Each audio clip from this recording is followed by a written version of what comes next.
My parents took me out of the will and left everything to my brother. He needs it more, they said. So I stopped helping them with their bills and extra expenses. A month later, my dad texted me. The mortgage is due. There was no greeting or explanation. My reply was simple. I never imagined that a piece of paper could shake my world. It all started on a Saturday morning when I went to my parents' house to drop off a few things. For years, I had gotten used to helping them with small expenses. I wasn't rich, but my job as a systems technician allowed me to live comfortably and lend them a hand. I paid the electric bill, sometimes the water, and if they needed something extra, like fixing a pipe or buying medicine, I covered it. My parents weren't poor, but ever since my dad retired, their money didn't stretch far enough. As the eldest son, I felt it was my duty to help. That day, I showed up with a couple grocery bags, rice, beans, some meat. Nothing expensive, but I knew it would save them some worry. My mom was in the kitchen, and my dad was reading the newspaper in the living room. Everything seemed normal. I left the groceries on the table, I said, and my mom gave me a quick hug. "Thanks, son. Always so kind," she replied. I sat down for a while to chat with them, but I noticed they were a bit tense. I figured maybe they'd had an argument or something was wrong with the house, but I didn't ask. Sometimes it's better not to get involved. Before I left, my dad asked me to check some wires in the garage. He said the lamp in there wasn't working, and since I knew about that stuff, I agreed. The garage had always been a mess, full of old boxes, rusty tools, and papers nobody ever touched. While looking for the switch, I tripped over a poorly closed box. A bunch of documents spilled onto the floor. Muttering under my breath, I bent down to pick them up. Old bills, receipts, nothing important. But then I saw an envelope with a lawyer's seal. Curiosity got the better of me, and I opened IT. IT was a will. Not an old one, but a recent one, dated just 2 months ago. I skimmed it quickly, and every word hit me like a hammer. My parents had decided to leave everything. The house, the savings, even the car, to my brother Diego. My name wasn't mentioned at all. Not a single line. I stood there, holding the paper, feeling the ground shift beneath me. I couldn't believe it. Why? What had I done to be erased like that? Diego is my younger brother, 5 years younger than me. He's always been the troubled one in the family. He never finished high school, has never held a steady job, and at 28, he still lives with our parents. He spends his days playing video games, hanging out with friends who bring nothing good, and asking my parents for money for his projects that never go anywhere. I, on the other hand, was always the responsible one. I graduated, got a decent job, and never gave them any trouble. And it's not like I expected a medal for that. But I at least hoped my efforts would count for something. That I put the will back in the envelope and returned it to the box. I didn't want them to know I had seen it. Not yet. My head was a storm of thoughts as I finished checking the lamp. When I went back to the living room, my parents were acting like everything was normal, chatting about the weather. I said goodbye quickly, claiming I had work to do. In the car, on the way to my apartment, I couldn't stop thinking about that paper. Why Diego? Why hadn't they told me? That night, I didn't sleep. I stared at the ceiling, going over every moment I had put my family first. When my dad had an issue with the bank a few years ago, I paid the debts so they wouldn't lose the house. When my mom got sick, I covered the doctor visits and the medication. Every month, part of my paycheck went to helping them. And now this? I felt betrayed, but more than anything, confused. I needed answers. The next day, I went back to the house. I didn't tell them I was coming. I wanted to catch them off guard. When I arrived, my mom was watering the plants, and my dad was watching TV. Diego, as usual, was nowhere to be found, probably still sleeping, even though it was already 2 in the afternoon. I sat on the couch and got straight to the point. Yesterday I saw something in the garage. I said, keeping my voice calm. "A will? Why didn't you tell me you removed me from it?" My parents looked at each other like I caught them stealing. My mom put down the watering can and sat, visibly nervous. My dad turned off the TV and sighed. "We didn't want you to find out that way," he began. But since you saw it, we'll explain. We decided to leave everything to Diego because he needs it more. More, I repeated, feeling my blood boil. More than me? The guy who's never worked a day in his life needs it more than the one who's helped you for years. My mom tried to calm me down. It's not that we don't love you, son, but you're doing fine. You have your job, your life together. Diego has nothing. If we don't help him, who will? My dad nodded. You've always been strong, independent. Diego's not like you. If we don't leave him something, he'll end up on the street. We don't want that for him. Every word felt like a punch. Not only were they leaving me out, they were justifying it as if it were the most logical thing in the world. As if my effort, my time, my money meant nothing because I was doing fine. I tried to stay calm, but I couldn't. And what about me? I asked. All this time I paid your bills. Fix your problems. And now you're telling me I don't deserve anything because Diego's a lazy bum who can't stand on his own? My dad frowned. Don't make this about you. This is for your brother's sake. My mom added, we know you'll always be there for us, but Diego needs more support. I left the house shaking. I don't even remember what I said at the end. I just know I left before I exploded. As I drove, I felt a mix of anger and sadness I couldn't explain. It wasn't just about the will. It was what it represented. To my parents, I was the one who'd always be there, the one who didn't need anything, the one they could ignore because I was doing fine. But Diego, the one who did nothing, was a priority. That night, I made a decision.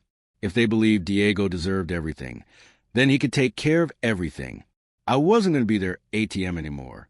The next day, when the water bill arrived, I didn't pay it. I left it in my mail, unopened. When my mom called to ask if I could buy something for the house, I said I couldn't. I had my own expenses. It was hard to say no, but it was also freeing. For the first time, I put myself first. Weeks went by, and I stayed firm. I didn't pay the electric bill. I didn't help with anything. At first, my parents didn't say much, probably thinking I was just throwing a tantrum. But a month later, a message from my dad arrived. No greeting, no explanation, just this. The mortgage is due. I stared at the phone, waiting to feel guilty, but I didn't. I felt something different, like I was finally taking control. I wrote a short reply, not my problem, and I turned off my phone.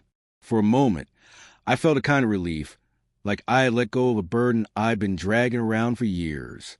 But there was also a knot in my stomach, a little voice asking if I was doing the right thing. It wasn't easy to cut the thread that tied me to my parents, even if they themselves had worn it down. I decided I needed space to truly get away, not just from their problems, but from them. I didn't want more calls, more messages, more reminders that to them I was just a solution, not a son. The first few days were strange. My routine stayed the same.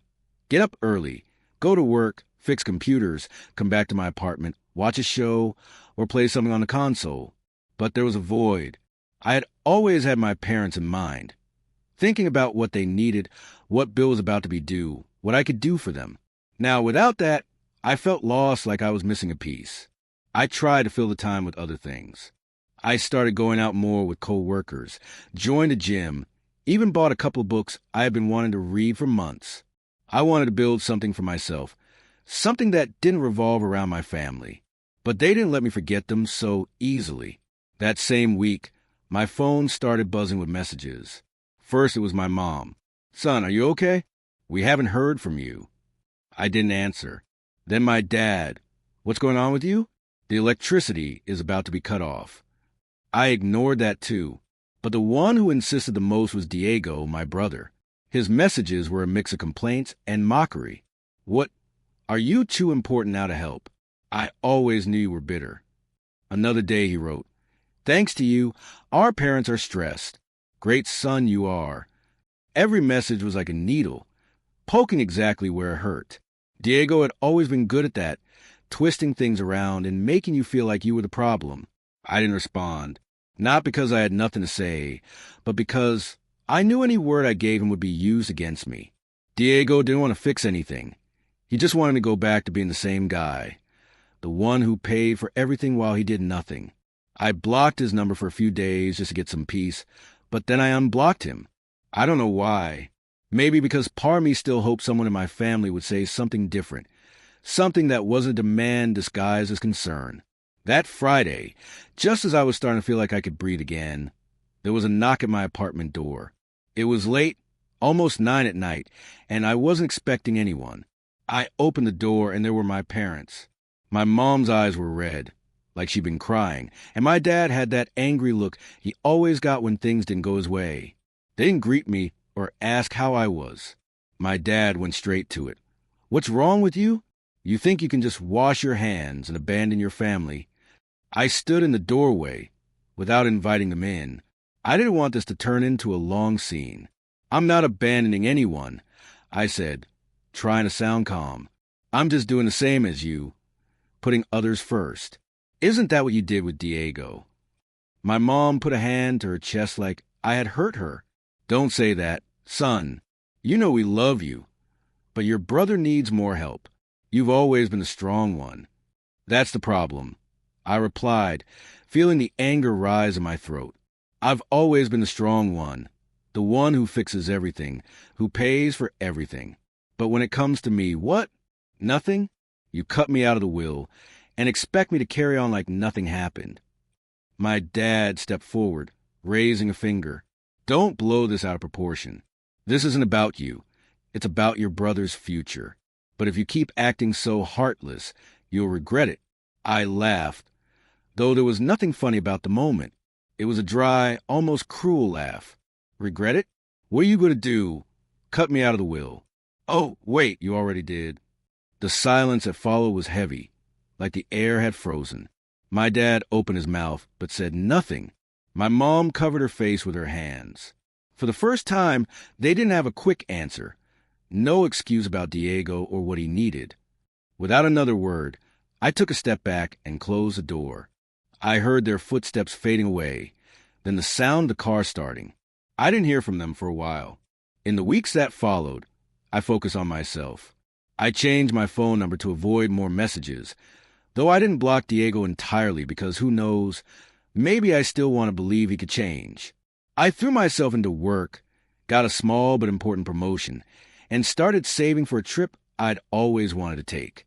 It was like, by letting go of my family, I had finally found room to breathe, to be myself without carrying the weight of their problems. But the peace didn't last as long as I hoped. A month later, Diego started texting me again. This time, it wasn't short messages. It was full paragraphs filled with poison. "You think you're better than everyone, don't you? Always with your holier-than-thou face. But you're just jealous. I actually live life, not like you, just working and whining." Then came the worst. "Now they're forcing me to look for a job to pay the mortgage, and it's your fault. If you're so righteous, go back to our parents. Or what? Are you going to be as lazy as me now, like they say?" Every word was designed to make me doubt, to drag me back to the same place as always. But I wasn't the same anymore. I read it, deleted it, and didn't reply. Diego could say whatever he wanted. I wasn't going to fall for his game. Almost 3 months had passed since I shut that door. 3 months without talking to my parents, without paying a single bill. 3 months trying to build something of my own. But then one day they came back. It was a Sunday afternoon, and I was at my apartment tidying up. There was a knock at the door, and when I opened it, there they were again. But this time, there was no anger on their faces, only exhaustion. My mom's eyes were swollen, and my dad looked older, like the last few months had hit him all at once. I didn't invite them in, but I didn't close the door either. My mom spoke first, her voice trembling. "Son, please listen to us." Diego left the house. He moved in with some friends, and we haven't heard from him. My dad added more quietly, "The bank sent us a letter. If we don't pay what we owe, they're going to start the process to take our house." Then my mom broke down. She started crying, covering her face. "I'm sorry, son. We made a mistake. We shouldn't have done what we did. But without that house, we have nothing. Please help us." I stood there, looking at the 2 people who had raised me, who had once been my whole world. Part of me wanted to hug them, to tell them everything would be okay. But another part, bigger, stronger, remembered everything else. The will, the excuses, the years I gave everything and got nothing in return. I didn't say a word. I just looked at them, letting the silence speak for me. The silence between my parents and me felt eternal. Their faces, full of pleading and exhaustion, stayed etched in my mind as I stood at the door of my apartment. My mom took a step back, still with tears in her eyes, and before leaving, she looked at me with an intensity one had never seen before. "Think about it, son," she said, her voice breaking but firm. "Is this revenge against us going to heal anything in your heart? Think about it." My dad didn't say a word. He just placed a hand on her shoulder and guided her to the car. I watched them leave, and when I closed the door, her words kept echoing in my head. Like a sound I couldn't turn off that night, I couldn't sleep. I sat on the couch with a beer in my hand, staring at the wall as if the answer to everything was hidden there. My mom's words had hit me hard. Was this revenge? It didn't feel like it. What I had done, distancing myself, stopping paying off their debts, putting my needs first, was for me not to hurt them. But the more I thought about it, the more I realized there was some truth in what she said. I didn't want to admit it, but the idea of my parents losing everything, ending up on the street, didn't make me feel good. It didn't bring me satisfaction or peace. On the contrary, it left a hollow in my chest, as if a part of me was still tied to them. Even if I didn't want to be, I thought about my life, about all the years I spent being the perfect son, the one who never said no. I thought about Diego, about how he had always been the center of everything for them, and how that had hurt me more than I wanted to admit. But I also thought about my parents, the good times, the moments they supported me when I was a kid, the laughter we shared before everything got complicated. I couldn't erase them from my life, not completely. And although I was still angry, I didn't want to be the kind of person who holds on to resentment forever. The next morning, I made a decision. It wasn't easy, and a part of me still had doubts, but I knew it was the right thing to do. I went to the bank, withdrew almost everything I had saved, money I had been putting aside for a trip I dreamed of, and drove to my parents' house. When I got there, they were in the living room, sitting on the same old couch, looking defeated. There were no grand greetings or hugs. I placed the envelope of the money on the table and said, without really looking at them, "This covers what you owe on the mortgage, but I can't keep doing this. If you want to move forward, you'll have to figure out on your own." My mom stood up, her eyes shining. "Really?" she asked, like she couldn't believe it. My dad just nodded, with an expression I couldn't quite read. Before they could start with promises or long thank yous, I raised a hand. "One more thing," I said. "Diego's room is empty. You could rent it out. That might help cover the rest of the mortgage and let you live with less pressure." I didn't wait for a response. I turned around, walked out of the house, and drove back to my apartment. When my mom yelled a "Thank you, son," from the door, I didn't stop. I didn't want to drag the moment out. For a week, I felt like I had done the right thing. I wasn't happy, but I didn't regret it either.